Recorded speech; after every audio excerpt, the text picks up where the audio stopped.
Hey guys, this is a Weber Spirit grill, which is 13 years old, and with very little maintenance it still runs perfectly.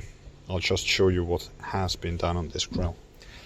So this grill is from 2011. It has been all the time outside.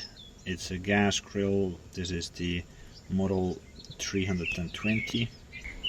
It has 3 burners for the grill, and on the side it has one gas stove.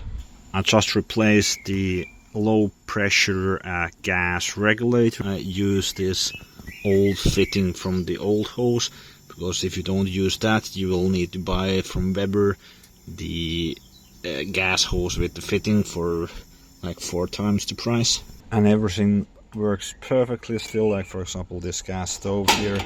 It's easy to light just like that, and very quickly the grill heats up to, what is it now, 270 centigrade, over 500 degrees Fahrenheit. And in here only this heat spreading shields, or what you call those were replaced, but everything else is original. The burners are original, the grill surface is original, and the heat is very nice and even compared to my old no brand grill. So this works like a charm. If you think Weber is a good choice for you, check down below the links in the description for this Weber grill model. Thanks for watching.